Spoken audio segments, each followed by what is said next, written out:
L'Assemblée générale va maintenant entendre l'allocution de son Excellence James Marape, Premier ministre de l'État indépendant de Papouasie-Nouvelle-Guinée. Je prie le protocole de bien vouloir accompagner son Excellence et je l'invite à prendre la parole devant l'Assemblée.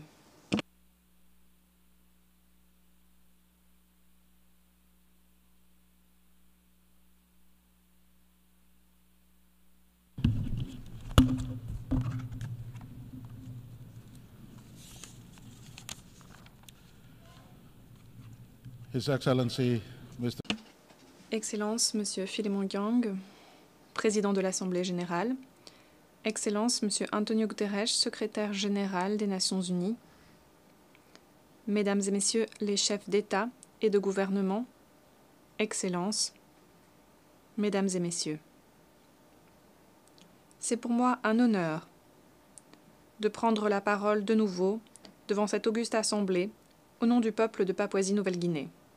Monsieur le Président, avant toute chose, j'aimerais vous féliciter, ainsi que le gouvernement et du peuple du Cameroun, à l'occasion de votre élection à la tête de la 79e session de l'Assemblée générale des Nations unies.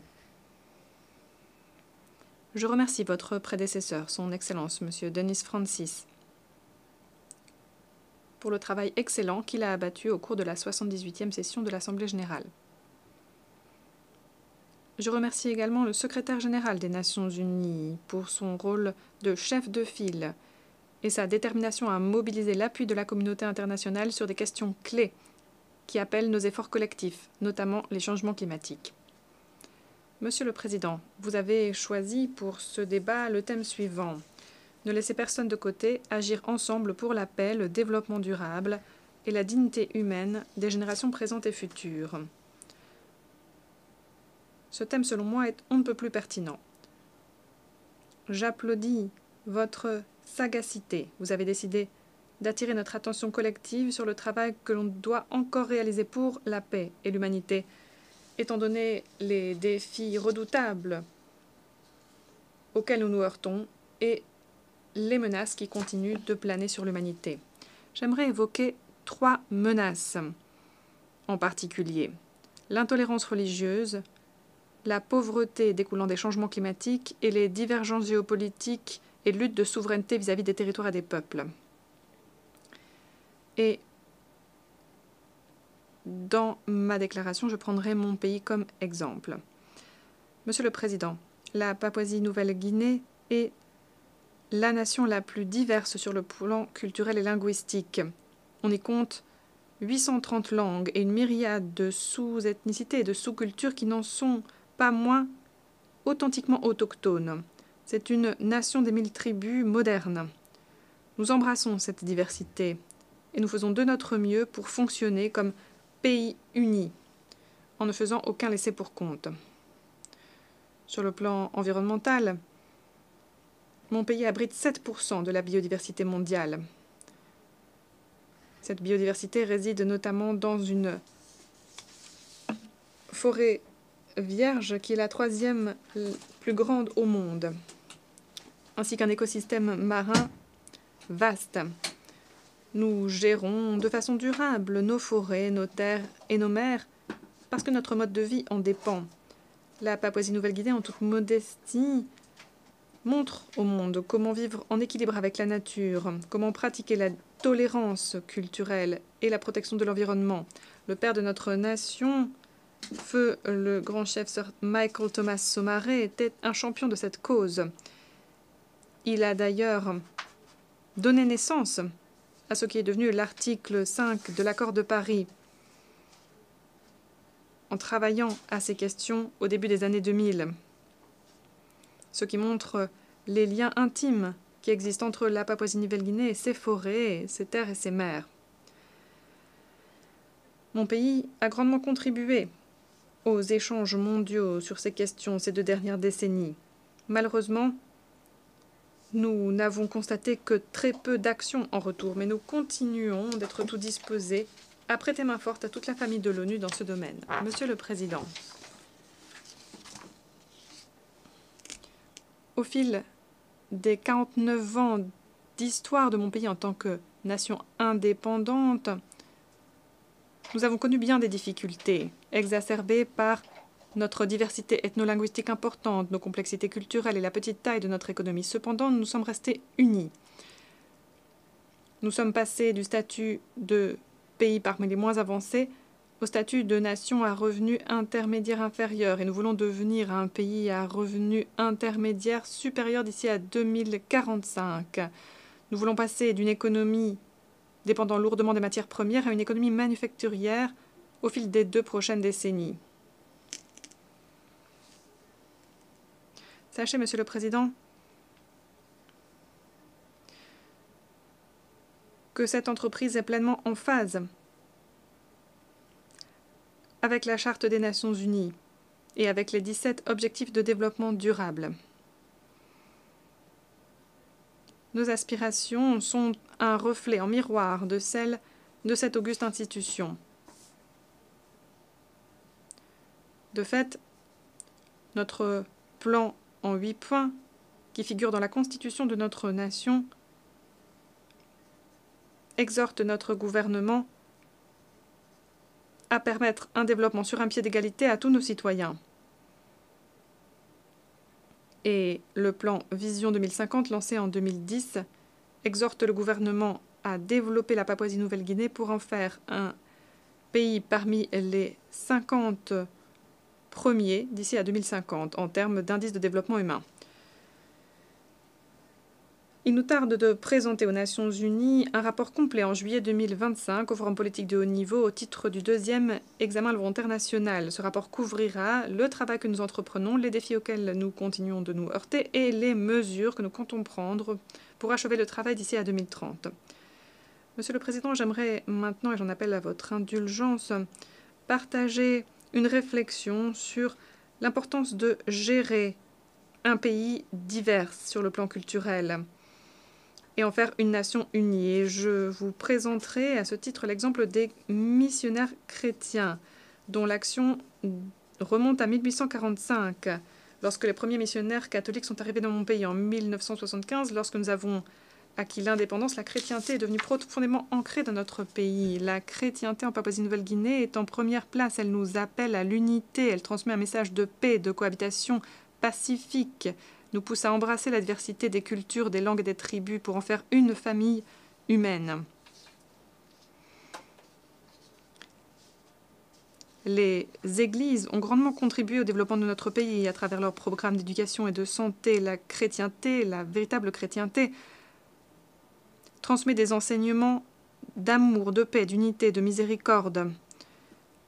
Nous sommes une nation qui s'identifie comme chrétienne, mais sachez, n'ayez aucun doute là-dessus, que la section 45 de notre Constitution protège le droit de tout individu de choisir sa religion et de la pratiquer librement. Nous souscrivons fermement à l'article 18 de la Déclaration universelle des droits de l'homme sur la liberté de pensée, de conscience et de religion.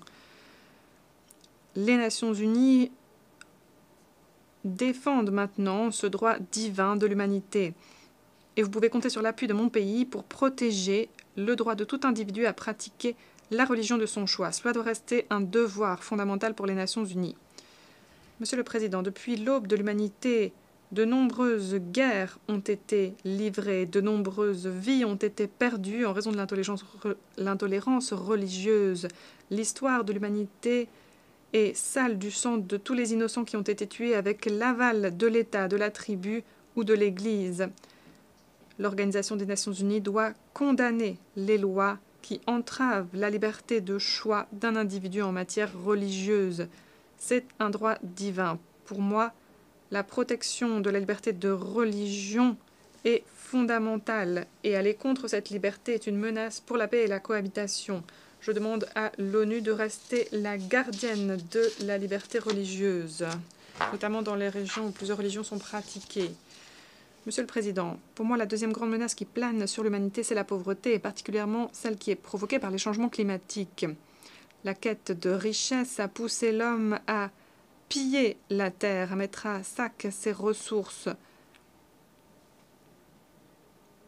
à un rythme effréné qui n'est plus tenable, faisant peu de cas de l'avenir de nos enfants. L'accélération des changements climatiques, par exemple, est le résultat direct des appétits insatiable de l'humanité en matière de ressources. Les nations comme les entreprises, prenant la survie du plus fort, n'hésitent pas à s'écraser les unes les autres alors qu'elles jouent des coudes pour faire main basse sur les ressources de notre planète, provoquant dégradation de l'environnement, déforestation, combustion de combustibles fossiles, pollution, poussant notre planète au bord de la catastrophe climatique qui ne fera que engendrer davantage de pauvreté. Les nations océaniques comme la mienne continuent de connaître une hausse du niveau des mers et des modifications des événements climatiques qui sont devenus une menace existentielle. C'est la raison pour laquelle nous félicitons du résumé de la présidence sur la réunion de haut niveau sur la hausse du niveau des mers. Avec les autres pays insulaires du Pacifique, nous continuons de considérer que la Convention des Nations Unies sur le droit de la mer de 1982 est la constitution des océans, le cadre juridique au sein duquel toutes les activités en mer doivent être menées. Nous réaffirmons notre attachement à ce qui est dit dans la déclaration du Forum des îles du Pacifique sur la continuité étatique et la protection des personnes face à l'élévation du niveau des mers liée au changement climatique. Le mois dernier, les dirigeants du Forum des îles du Pacifique à Tonga ont reconnu officiellement que les manifestations des changements climatiques sont des menaces existentielles pour nos peuples. Nous sommes unis pour appuyer la proposition faite par Vanuatu à l'Assemblée générale d'inclure la hausse du niveau des mers comme point à part entière à l'ordre du jour de l'Assemblée générale et dans d'autres processus onusiens. La Papouasie-Nouvelle-Guinée, nation riche de sa forêt tropicale, continue de jouer un rôle dynamique pour avancer dans nos engagements en vertu de la CCNUCC et de l'accord de Paris, en lançant des efforts d'adaptation et d'atténuation. Cependant, l'accès au financement pour l'action climatique reste un défi pour la Papouasie-Nouvelle-Guinée et bien d'autres nations de petite taille. Nous appelons l'ONU à se pencher sur cette question de toute urgence, sans quoi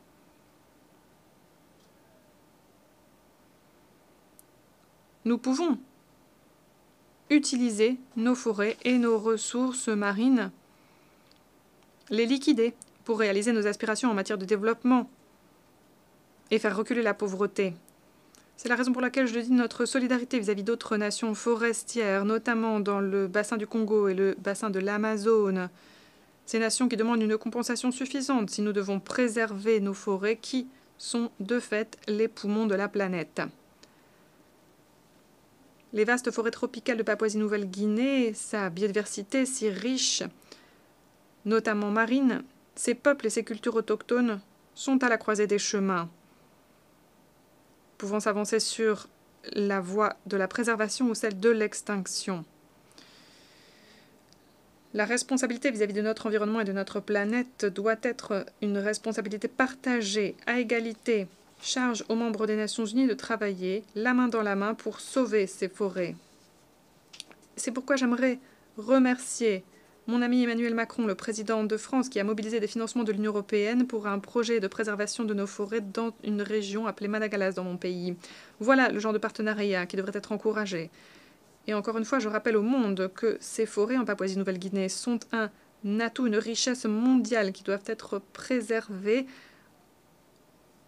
avec un retour en échange, l'amélioration de la vie des populations qui vivent dans ces forêts. J'appelle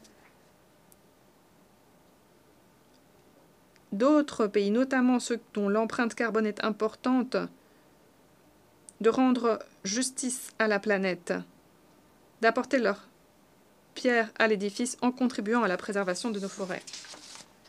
Monsieur le Président, une troisième menace, à mes yeux, plane sur l'humanité, et ce sont les divergences géopolitiques et les luttes de souveraineté vis-à-vis de territoires et de peuples.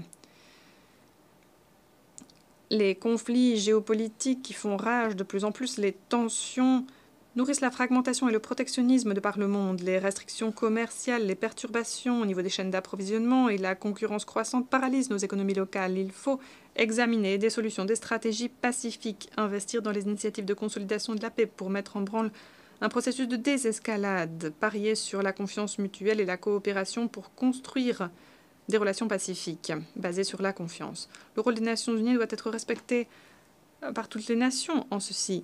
C'est pour cette raison même que l'ONU a vu le jour, pour sauver le monde d'une autre guerre mondiale. Monsieur le Président, la violence ne fait qu'engendrer la violence. La violence est mauvaise, quelles que soient les justifications avancées. La paix doit être réalisée par des moyens pacifiques, même lorsque c'est long, même lorsque cela semble injuste. Il faut faire la paix exclusivement par des moyens pacifiques. Nous vivons à une époque où il est possible d'entraîner une détonation nucléaire en appuyant tout simplement sur un bouton. Une détonation qui a le potentiel de détruire notre planète. Tous les conflits peuvent être réglés si nous acceptons les règles du jeu des Nations Unies et uniquement celles-ci. Si elles priment toujours par rapport aux intérêts étroits. En Papouasie-Nouvelle-Guinée, nous avons forgé un partenariat avec l'ONU dans nos efforts de paix au niveau national et sous-national. L'exemple en est le processus de désescalade pour régler notre conflit interne à Bougainville. L'ONU a supervisé l'accord de paix de Bougainville en 2001 et continue de veiller à ce que nous respections toutes les clauses de l'accord, y compris en présentant au Parlement national les résultats du référendum de 2019. Aujourd'hui, j'ai le plaisir de vous faire savoir que les armes se sont tues. Plus un coup de feu n'a été tiré dans la région de Bougainville. Tel est le rôle, telle est la force des Nations Unies. J'appelle toutes les nations et tous les peuples à respecter sa charte et ses raisons d'être. C'est pourquoi la Papouasie-Nouvelle-Guinée appelle l'ONU et tous les systèmes onusiens à commencer le processus de réforme du Conseil de sécurité indispensable. Il faut notamment en finir avec le droit de veto pour que toutes les nations soient des égales à la table du Conseil et dans ces processus de prise de décision. Nous devons tout mettre en œuvre pour restaurer la stabilité partout sur cette terre. Les conflits mondiaux ont des effets dominos qui se font ressentir dans le monde entier. Ce sont des blessures transmises ensuite d'une génération à l'autre. Alors que j'approche de la fin de ma déclaration, Monsieur le Président, j'aimerais vous rappeler notre responsabilité collective à travailler ensemble pour préserver notre planète et la race humaine. En 1987, le philosophe Frank Wright a évoqué dans ses écrits l'effet de vue d'ensemble, un glissement cognitif dont font l'expérience les astronautes après avoir vu la planète Terre depuis l'espace. Il raconte que ces astronautes témoignent d'un sentiment de transcendance. Ils disent apprécier bien davantage la planète Terre, ressentir un lien très fort avec tous les peuples qui l'habitent.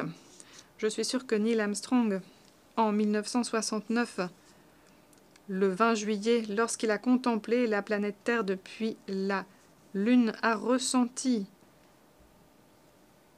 cet effet de vue d'ensemble. Il n'a pas vu seulement son pays, les États-Unis d'Amérique, il a vu la planète bleue, cette planète qui était son foyer. Illustres dirigeants du monde, je vous appelle à vous essayer à cet effet de vue d'ensemble, à contempler le monde avec des yeux neufs, à apprécier la grandeur de la planète Terre à travers le point de vue de l'humanité, une humanité unique, d'apprécier à leur juste mesure les trésors que la Terre abrite. Je vous le demande à toutes et tous, vous toutes et tous dirigeants, appréciez les richesses de la Terre et faisons tout ce qui est dans notre pouvoir pour protéger la Terre. C'est à nous de commencer. Nous devons prendre les bonnes décisions, agir comme il se doit. Nous n'avons qu'une seule planète. Il n'y en a pas d'autre.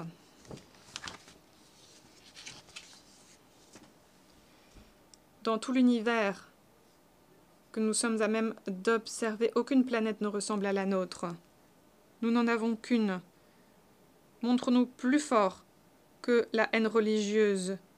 Combattons ensemble la pauvreté pour cohabiter en paix, en respectant la charte dont nous sommes dotés avec cette magnifique institution appelée l'Organisation des Nations Unies. Merci de m'avoir écouté.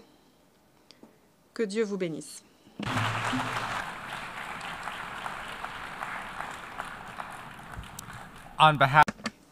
Au nom de l'Assemblée générale, je tiens à remercier le Premier ministre de la Papouasie-Nouvelle-Guinée.